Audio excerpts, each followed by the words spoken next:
we will continue with discussions on nonlinear optics. Do you have any questions?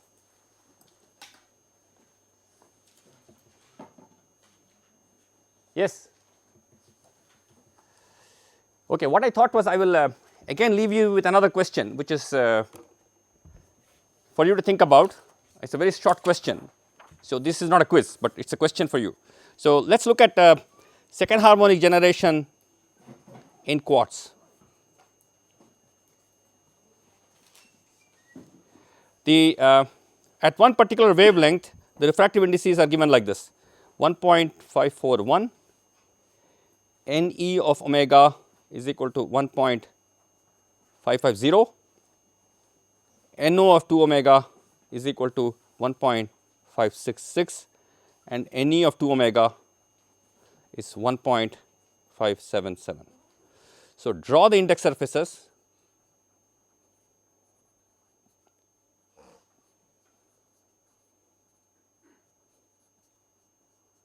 and determine if birefringence phase matching is possible.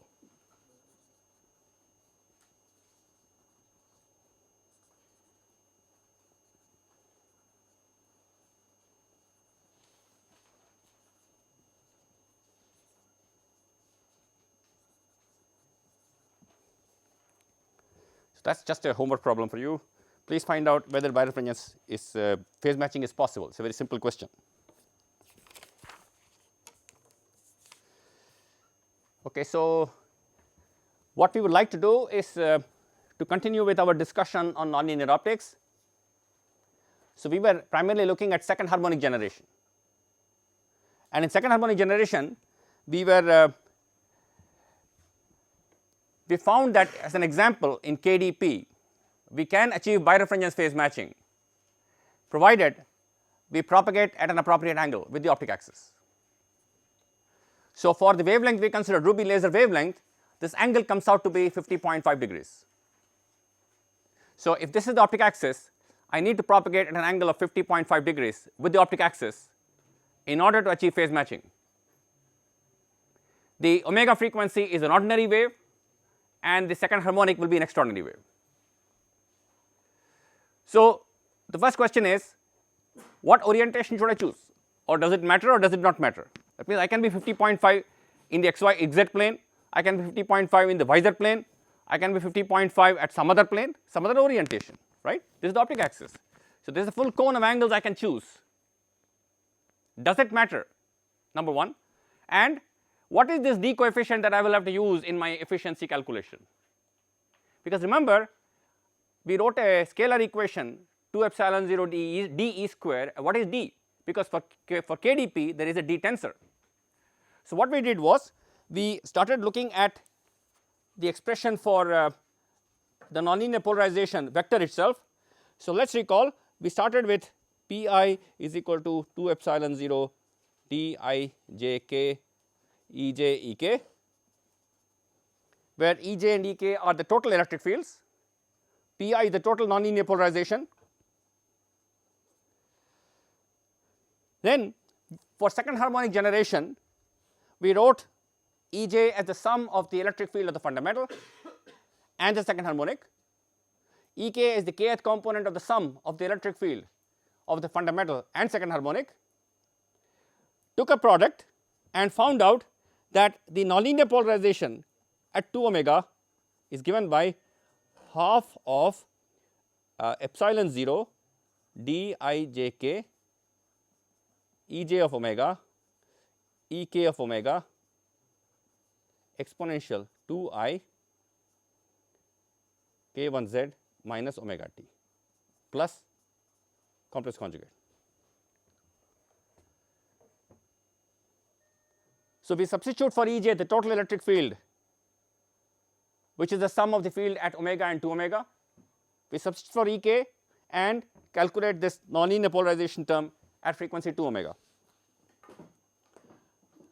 Also note that d I j k is also equal to d I k j, because there is no change if I interchange the indices j and k.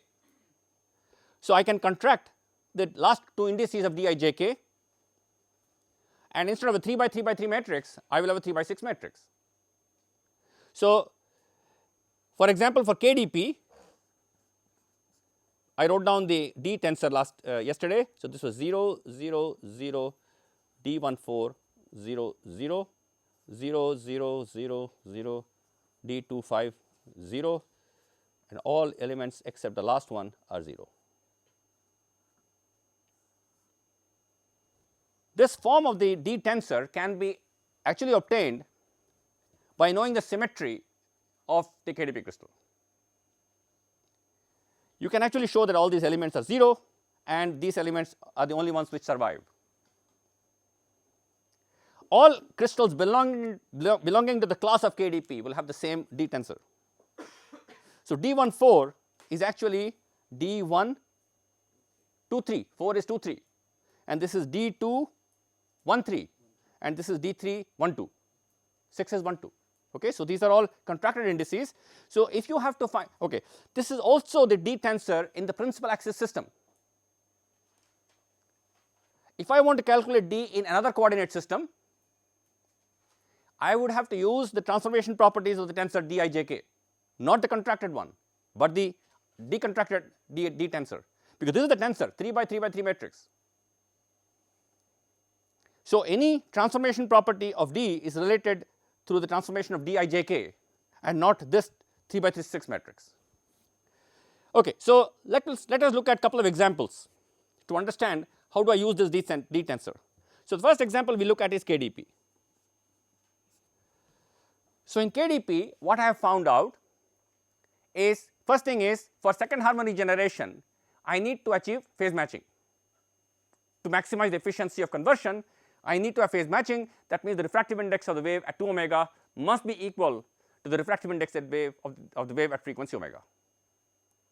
Now, in KDP, because it is uniaxial, I found that it is possible to do this provided so this is x, y and z, provided I propagate at an angle making psi m, where psi m is equal to approximately 50.5 degrees. If I propagate like this, this is k vector of omega. If I propagate in this direction making an angle of 50.5 degrees with the optic axis, I will be able to achieve NO of omega is equal to NE of 2 omega psi m. That means the fundamental wave at frequency omega must be an ordinary wave and the second harmonic will be an extraordinary wave. Okay, now let me try to calculate what will be the nonlinear polarization term, and does it matter whether I choose this angle of propagation in any orientation as long as it makes 50.5 degrees with the optic axis. So, let me take, for example, I propagate in the XZ plane at 50.5 degrees. This is psi m.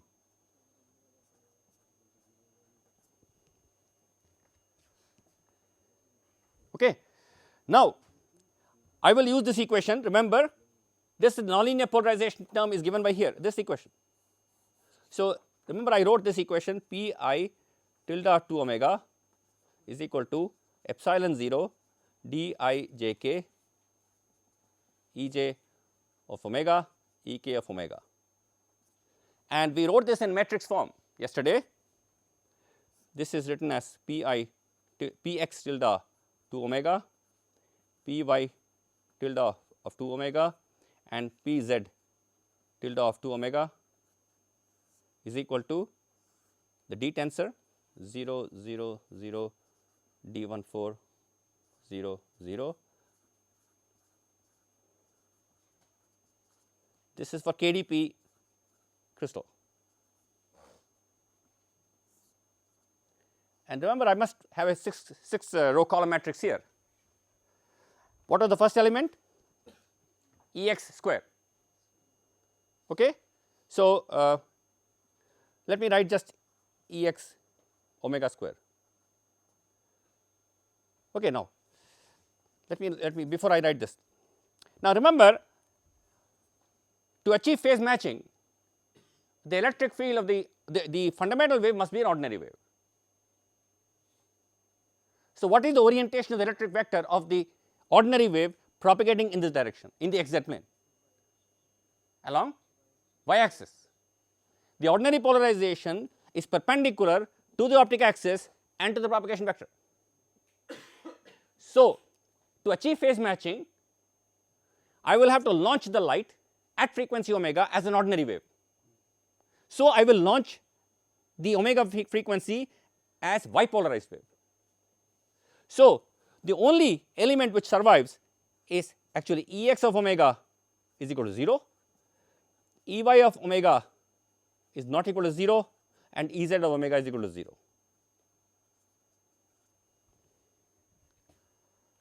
Please note, I have to choose the omega frequency as an ordinary wave because that is when I get phase matching, and I must propagate at a certain angle. So, because of this restriction, my incident electromagnetic wave at frequency omega is an ordinary wave polarized along y. So, this only element that survives is Ey of omega. So, what happens to this column matrix? The first element is Ex omega square 0, second element Ey omega square which is non-zero, third element, please look at the matrix, Ez omega square 0, fourth 2 Ey omega Ez omega 0, then 2 Ex omega Ez omega 0, and the last 2 Ex omega Ey omega which is also 0.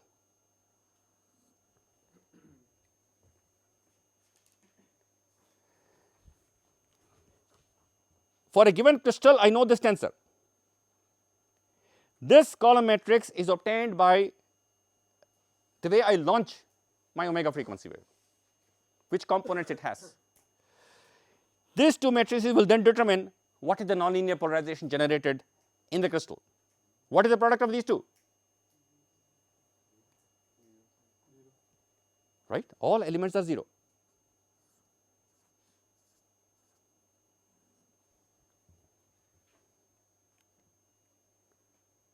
So, there is no nonlinear polarization. The medium is nonlinear, but the orientation of my electric field is such that in this crystal, if I orient my electric field along the y axis and launch is an ordinary wave, there is no nonlinearity generated in the medium, because the elements, some of the elements are 0. If this element was finite here, or one of these, the second column should have been finite to have picked up this Ey square from there. Okay, so although I am phase matched, I do not have a nonlinear polarization. So, here is a situation where there is no coupling, but there is resonance. The two have the same frequency, two have the same velocity. The fundamental and second harmonic have the same velocity, but there is no generation of second harmonic because there is no polarization generated at 2 omega frequency. All three components are 0. So, now let me change the orientation of my electric field direction. Please note here, by looking at this matrix, I am seeing these elements which are non-zero, and my wave has to be ordinary. So, let me take another direction of propagation. So, x, y and z. So, this is k vector of omega. This is the perpendicular from here to this, say this is phi. So, the projection of this vector on the xy plane makes an angle phi with x axis, and this angle is still psi m, the phase matching angle, which means what I have done is I am not choosing in the xz plane, but I am choosing in some other arbitrary plane. If phi is equal to 0, I get the xz plane. If phi is equal to 90 degrees, I get the yz plane. Otherwise, I have some arbitrary plane. Now, again, the omega frequency must be an ordinary wave. So, what will be the orientation? In which plane will the electric field of the ordinary wave propagating in this direction lie? xy plane, because ordinary polarization is always perpendicular to the optic axis and the propagation direction, which means perpendicular to optic axis means it must be xy plane, and in the xy plane it must be at right angles with the k vector. So, it will be a vector like this. If I project back this, how much is this angle? Sorry, yes. So this means that the crystal is not symmetric. So there is a unique x and y direction. So I cannot take an optic axis and choose my x and y axes randomly. Yes. Now, the crystal has certain symmetry orientations. X and y are not interchangeable for the D tensor. For the epsilon tensor, the anisotropic property, that is linear property, epsilon matrix does not change if you rotate the xy in the xy plane, but D tensor can change. It is another tensor of a higher order, okay? It can change, but the epsilon matrix does not change. So, there I could have chosen any arbitrary direction, but here the x, y, z a are the symmetry axis or the crystal axis as the principal axis. So, what is this angle? Phi.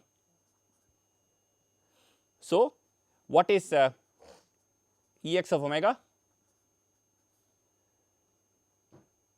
So, let me call this amplitude of this field as E1, okay? This is the field of E1, E1 is the amplitude of the field. So, what is Ex of omega? E1 sin phi. Ey of omega minus E1 cos phi, and Ez of omega 0.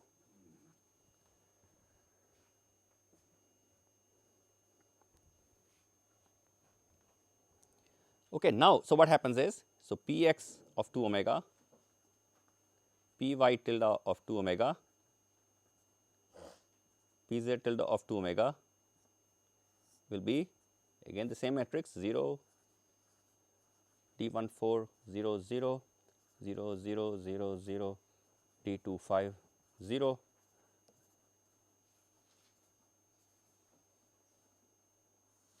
into, now I get the matrix, the column matrix here.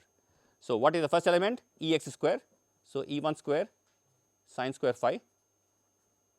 The second element is Ey omega square, which is E1 square cos square phi. The third element is Ez square. The fourth element is 2 Ey Ez, which is 0. The fifth element is 2 Ex Ez, 0. And the last one is 2 Ey Ez, which is minus 2 Ex Ey. So, minus 2 E1 square sin phi cos phi.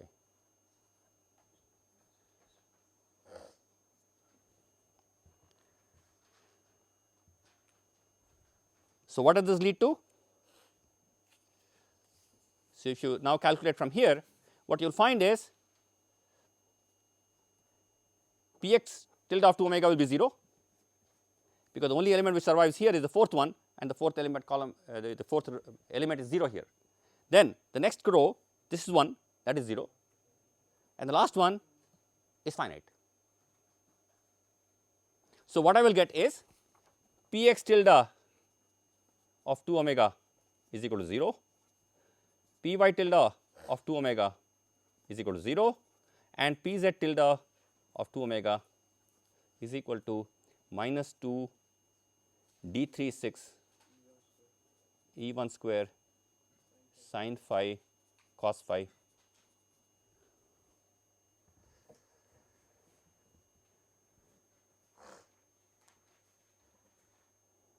Now, you see phi is 0, this is 0.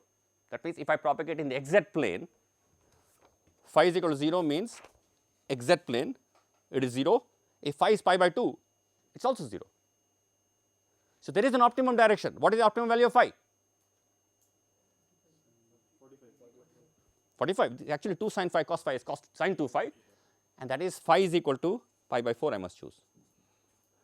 When Pz of omega becomes Pz of 2 omega becomes minus 2 minus D36 E1 square.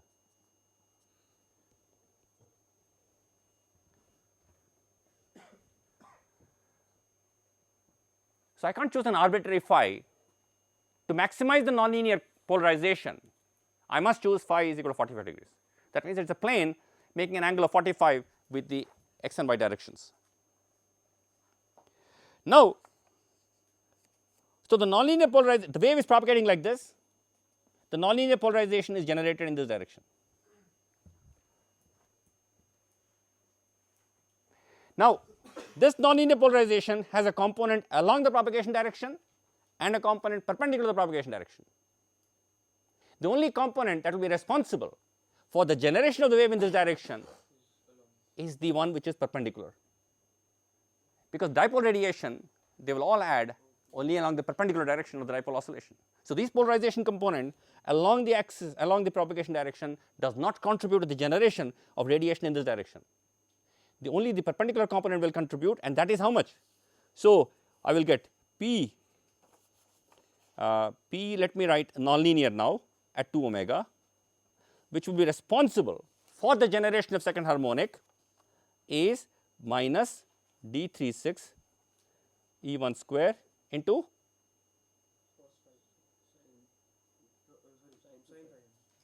sin psi m.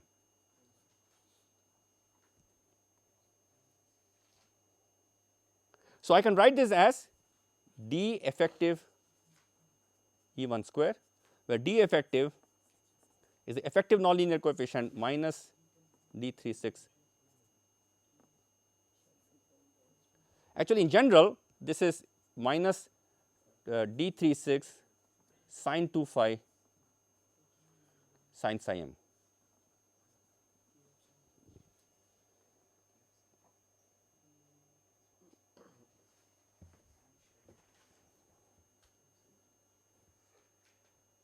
This is for phi is equal to pi by 4. This is in general. If you choose an arbitrary direction, then this is the effective nonlinear coefficient. So, what we have done, the problem which we did, the analysis which we did, used some d into E1 square. So, that d is now for this orientation in this crystal, it is minus d36 sin 2 phi sin psi m. So, this is the effective nonlinear coefficient that is responsible for the generation of the second harmonic. So, in a crystal, D tensor has 18 elements. Which element will contribute to my second harmonic generation will depend on the direction of polarization of the omega wave, the 2 omega wave, the direction of propagation, and the crystal. So, if I give you a crystal, the first thing I need to check is, can I achieve birefringence phase matching? If I can achieve birefringence phase matching, what is the direction of propagation? I fix the direction of propagation, I still have an uncertainty in the phi value. Then I write down the electric field, I take an arbitrary direction, making this angle of phase matching with the optic axis.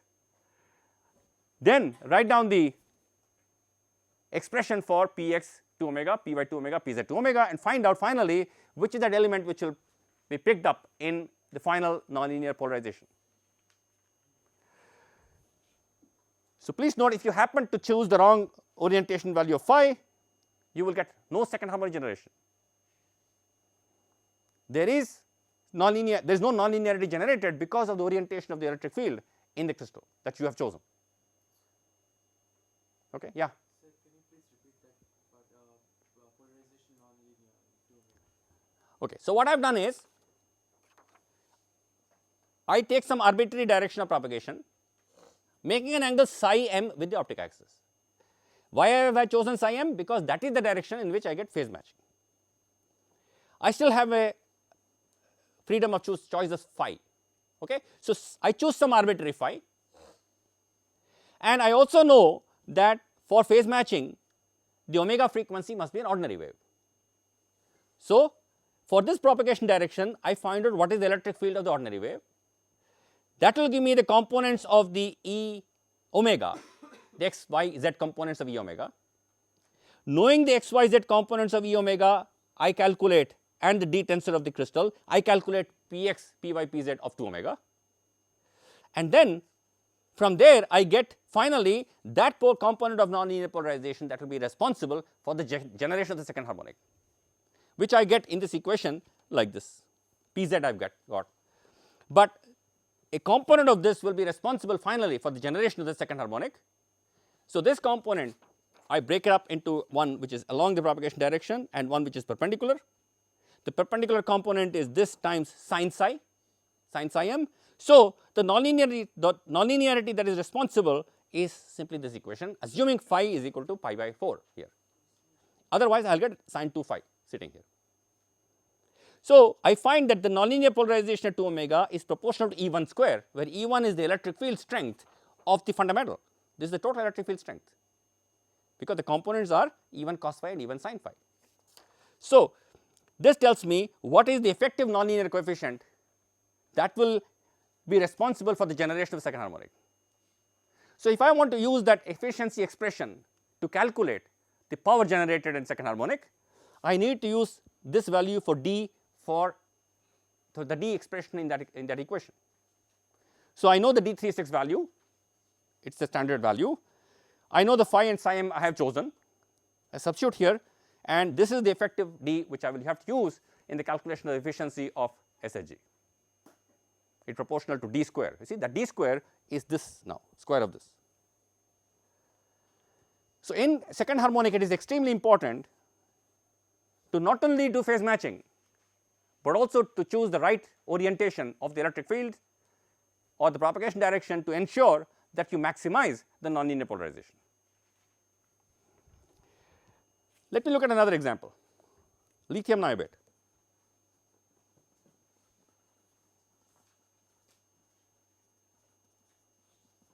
This is a very important crystal, and we will look at this in more detail as we proceed through the course. So, let me write the D tensor for this.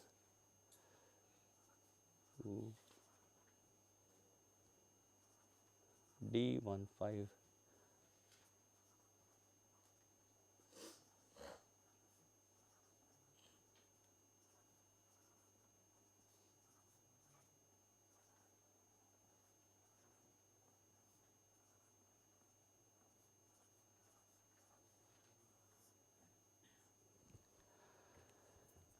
There are only 3 plus 2 5 plus 3 8 elements which survive. This belongs to another class of crystals. This is supposed to be D12. This element is D12, but D12 happens to be equal to minus D22. So, D12 is equal to minus D22. This element is supposed to be D32 is equal to D31. This element is supposed to be D24 is actually equal to D15, and finally this is D16 happens to be minus D22.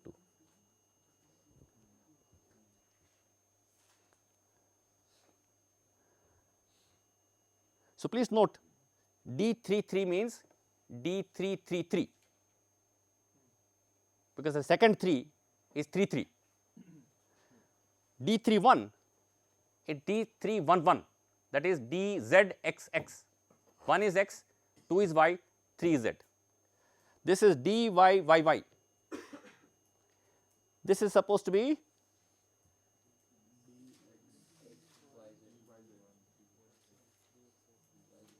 five is XZ.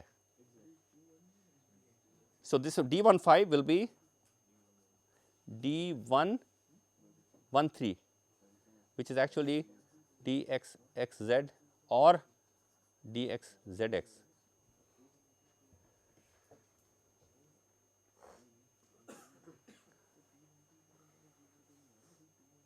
So, this element, this matrix comes from again symmetry considerations of the crystal. All crystals belonging to the class of lithium niobate will have the same D matrix. Lithium tantalate is another very important crystal, LiTaO3. This is LiNbO3. There is another crystal called lithium tantalate.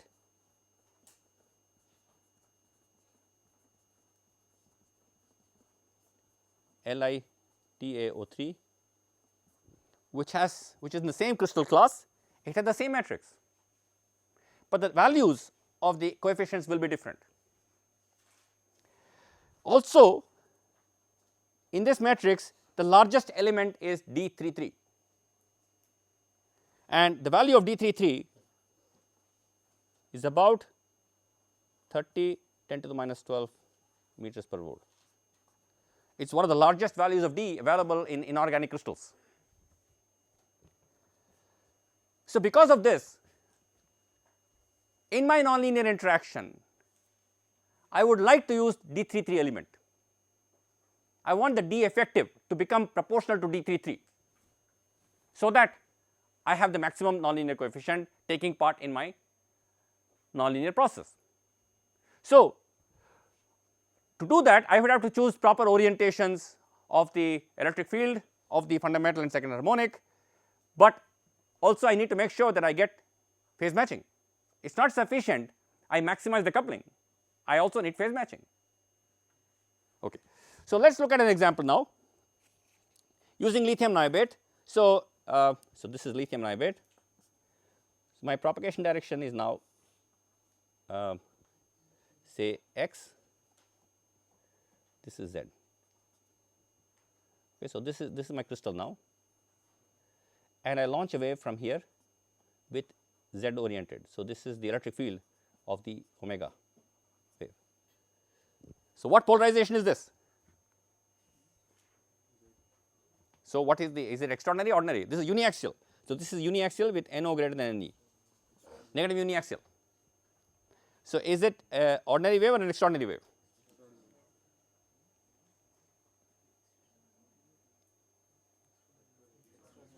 Ordinary wave is always polarized perpendicular to the optic axis and k vector. This one has its polarization along the optic axis. So, this is an extraordinary wave. This polarization, if I launch, that will be an ordinary wave. So, what I am assuming is, before looking at phase matching, I am trying to see whether if I launch a fundamental wave polarized along the z axis, what polarization will I generate, what nonlinear polarization will I generate. So, Ex omega is equal to 0, Ey omega is equal to 0, and Ez omega is equal to E1. There is only one component, which is the electric field of the fundamental. Now, can you please find out, using this matrix, what is the nonlinear polarization generated by this? I have to multiply this matrix by the 6 row column vector. So, what will be Px? Px of 2 omega. Which element in this will be effective? Which column? Yes, this column, right? Because it is in the 6 column vector here, only the third element survives. Ex square is 0, Ey square is 0, Ez square is finite, Ey Ez is 0, Ex Ez is 0, Ex Ey is 0. So, only the third element survives, and that means this column will be responsible. And so, you can show Px 2 omega is 0, Py tilde of 2 omega is equal to 0, and Pz tilde of 2 omega is equal to D33 E1 square. So, this gives me D33 there. So, I will have a very strong nonlinearity, nonlinear polarization generated, which will be oriented along the z direction. Because this polarization, so I take this lithium niobate crystal, I launch an electromagnetic wave at omega polarized along the z axis, which is the extraordinary wave. It enters the crystal, generates nonlinearity at 2 omega, which is also along the z direction. So, this polarization can generate which wave at second harmonic? Extraordinary. Because this polarization will be only generating, this polarization is oscillating like this, will generate an electromagnetic wave polarized along the z axis, and that is an extraordinary wave.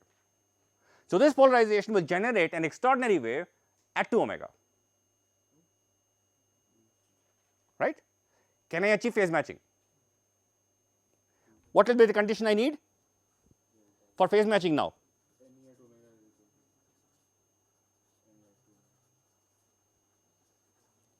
Remember N1 is equal to N2.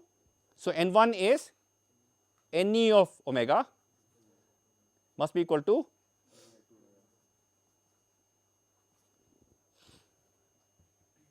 that is not possible.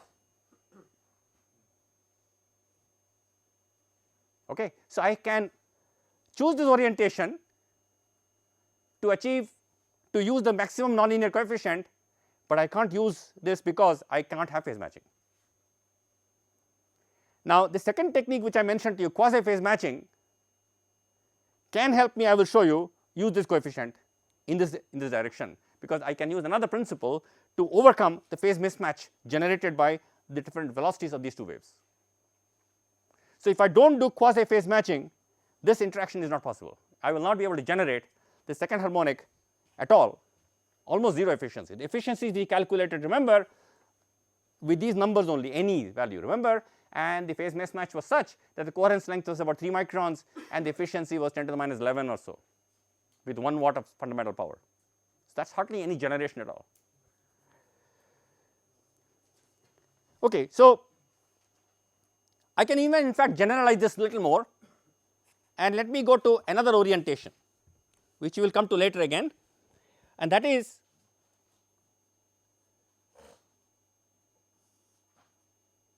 so this is x, y and z. Okay, this is my crystal again, and I choose an electric vector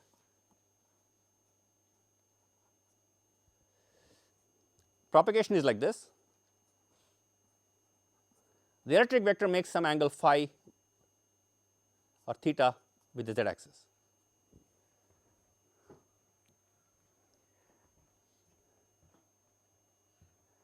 Is that a mode of propagation? If I propagate along x and if my electric vector is oriented at some angle to the optic axis in the yz plane, will that propagate unchanged? It will not propagate unchanged, because I am propagating perpendicular to the optic axis.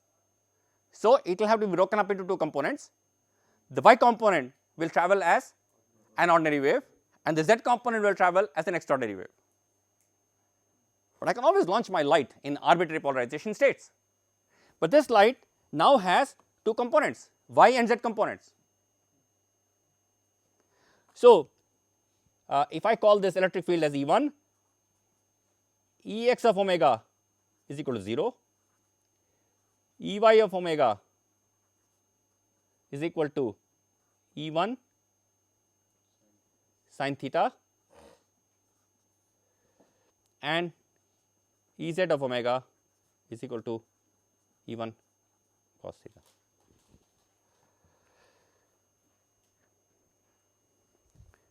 Please note the component E1 sin theta remains E1 sin theta as it propagates. The component E1 cos theta remains E1 cos theta as it propagates. This one will propagate with a refractive index NO of omega.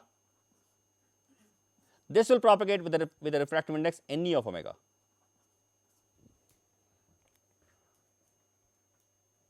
As they propagate, they will develop a phase difference that will change its polarization state, but these two components will always remain these two components. I have broken up into two modes. The modes are orthogonal, so there is no coupling between the modes if I do not do anything. So, y component propagates y component, z component propagates as a z component, but these two can mix together now to produce nonlinearity. So, let me calculate the nonlinearity. So, Px tilde, Py tilde and Pz tilde. So, let me write the D matrix.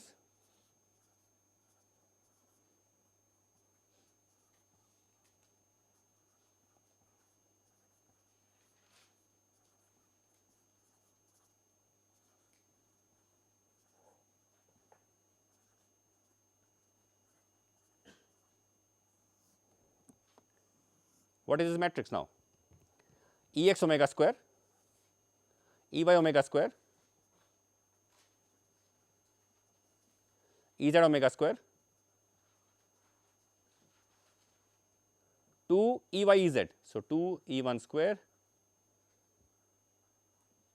sin theta cos theta, 2 Ex Ez and 2 Ex Ey.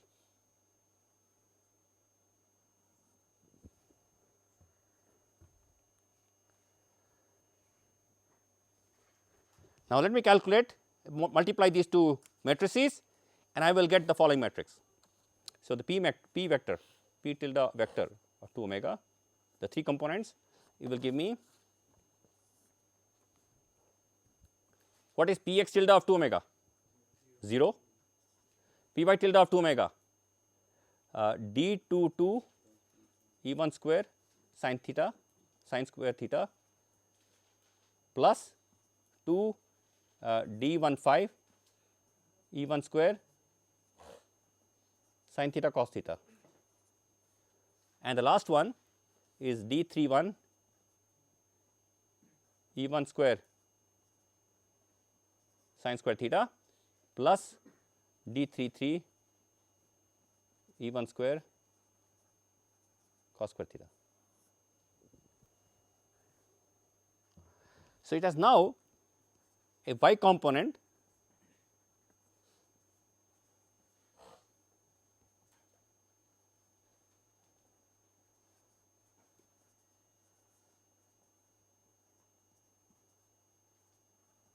and a z component.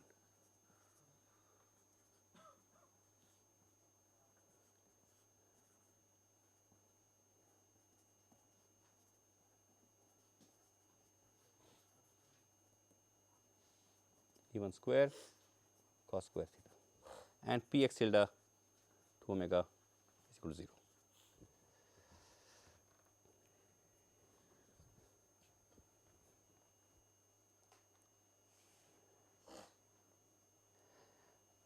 What will Py of Py tilde of 2 omega try to generate? There are two components now, Py and Pz. Py will try to generate the ordinary second harmonic and the Pz will try to generate the second harmonic of the extraordinary second harmonic wave. Now, what is the phase matching condition? Remember, I told you it is easy now to imagine in terms of photon picture and find out what will be the phase matching condition. The input consists of this, what is E1 square sin theta cos theta? It is coming from Ey Ez. This is simply Ey square, this is Ey square, this is Ez square. This is coming from Ey Ez. So, this second harmonic generation will be ordinary. If I use this component of the nonlinear polarization to generate second harmonic, this will be because of Ey square, this will be because of Ey Ez. So, this will lead to the generation of an ordinary polarized second harmonic photon by merging an ordinarily polarized omega photon and an extraordinarily polarized omega photon. Please note, this is the product of Ey and Ez. So, the electric field of the omega, which corresponds to the ordinary and extraordinary, mix together to produce an electric field of the second harmonic, which is along the y direction and is ordinary. So, what will be my phase matching condition? So, remember, now that means suppose I take lithium niobate with NO more than Ne. So, if I draw a vector diagram, I will have, this is K ordinary of omega, K extraordinary of omega, this is K ordinary of 2 omega. Let me explain. K ordinary omega is bigger than K extraordinary omega because NO is more than Ne. Let me write here, K ordinary of omega is omega by c no of omega. K ordinary of 2 omega is 2 omega by c into n ordinary at 2 omega, and K extraordinary at omega is equal to omega by c into ne of omega.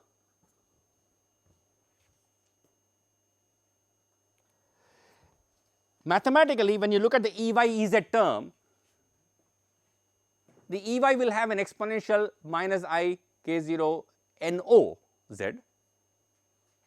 I will explain in the next class, and the Ez will have an ne. So, what is happening is, for phase matching, I need to satisfy this vector diagram.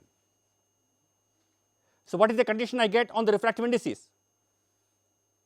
So, I must substitute. So, ko omega plus ke omega, the phase matching condition simply becomes ko of 2 omega must be equal to ko of omega plus ke of omega. Could you explain the vector diagram again as to why we choose ko plus k equal to k? This is Ey Ez term. Ey component propagates with an ordinary velocity and is a propagation constant k of omega. The Ez component here propagates with a velocity ke corresponding to ke of omega. So, this is a situation where if you go back and look at the exponentials of Ey and Ez, the Ey will have an exponential minus plus I k ordinary into z, the Ez will have exponential I k extraordinary into z, and the product of these two exponentials must cancel off. I will do this in more detail next time mathematically, but that should cancel off the exponential I k ordinary to omega on the left hand side. So, it is as if an ordinary photon and an extraordinary photon are merging to form an ordinary photon at frequency 2 omega. What about the first term? That wouldn't that give me 2k ordinary at omega? Yeah, that is another process. If this process has to be effective, then I must have this process. For example, this is I am writing for the second process. If I want to use this equation, this term, I must have this. If I want to use this term, 2k naught at omega is equal to at k naught. yes, exactly. 2 k naught at omega will be k naught at 2 omega, which is not possible, because that means no of omega is equal to no of 2 omega, which is not possible. So, this term actually does not play at all unless I do something else like quasi phase matching. So, it is possible now. It looks as if this term now gives me another equation, which is this equation, ko of 2 omega is equal to ko of omega plus ke of omega. So, what does this mean? 2 omega by c no of 2 omega is equal to omega by c no of omega plus omega by c ne of omega. Please always remember the propagation constant at 2 omega is 2 omega by c. So, omega by c cancels off and I get 2 times no of 2 omega is equal to no of omega plus ne of omega.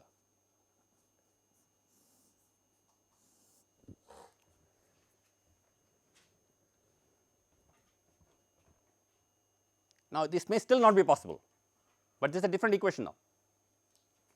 If I can satisfy this equation corresponding to some pair of frequencies omega and 2 omega, then this term of the nonlinear polarization will help me to generate second harmonic at frequency 2 omega, second harmonic of frequency 2 omega, which will be ordinarily polarized, which means the light coming out will have bipolarization state.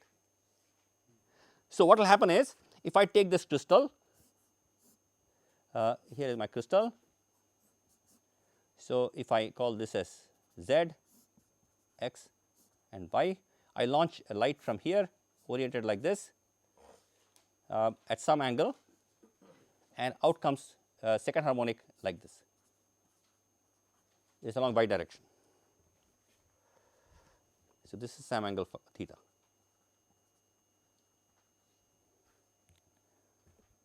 Again, as you can see, what is the angle theta I must choose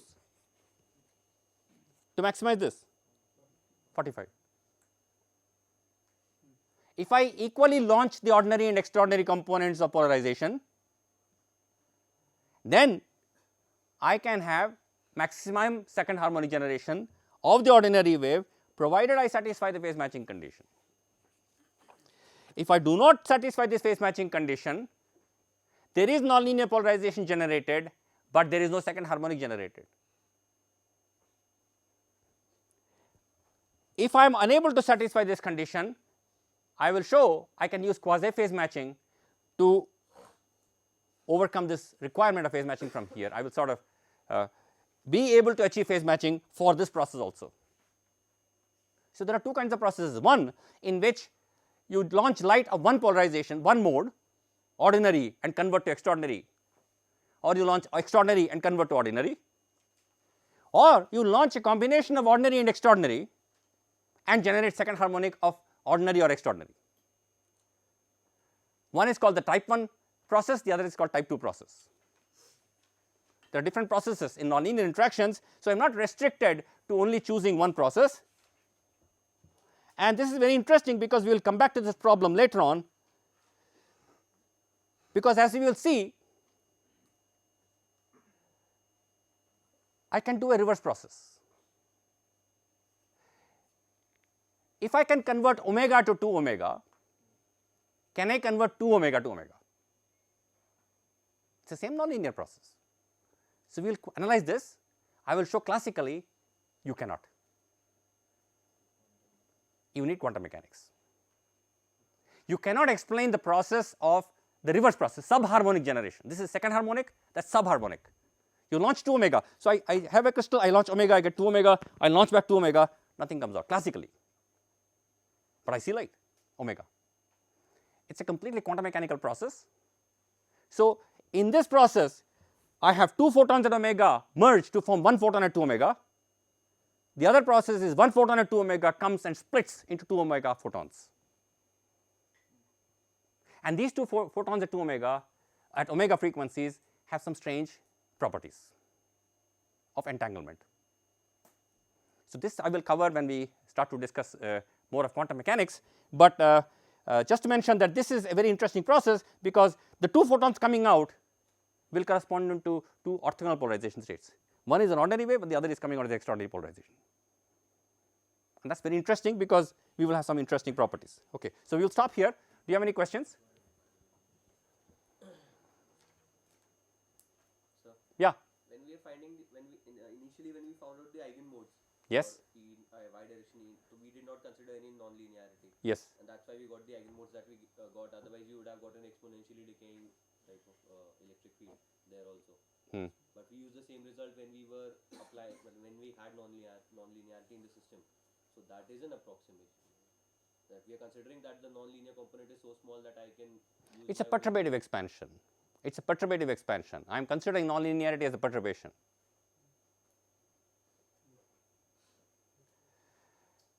I am actually substituting back into the Maxwell's equations. In principle, what I should have done, which I have assumed divergence E is equal to 0. So, I am actually gone back to isotropic calculations, but in principle I cannot put divergence E is equal to 0 if there is anisotropy. Then I must solve the entire problem a little more carefully, which I am not doing, because in most situations the predictions of this are very, very accurate. Okay. So, if I need to do a little more careful analysis, I must use the fact that there is an isotropy in the crystal. So, when I propagate in directions other than like this along the principal axis, I cannot neglect the divergence E is equal to 0. I cannot put that. So, I must go back and restart that analysis, but otherwise this I am assuming that nonlinearity is weak enough here. Yeah, yeah. So this is not exact. This is not perfect. Yeah, this is not, you see, even that equation P is equal to 2 epsilon 0, this is only the first term of the nonlinear. This is only the first term. There are actually infinite series, and there is also magnetic fields coming in. This is only electric field contribution. There are also magnetic field contribution. So, there are more things in the equation which we can look at if I go into details of nonlinear optics. Anything else? Okay, thank you.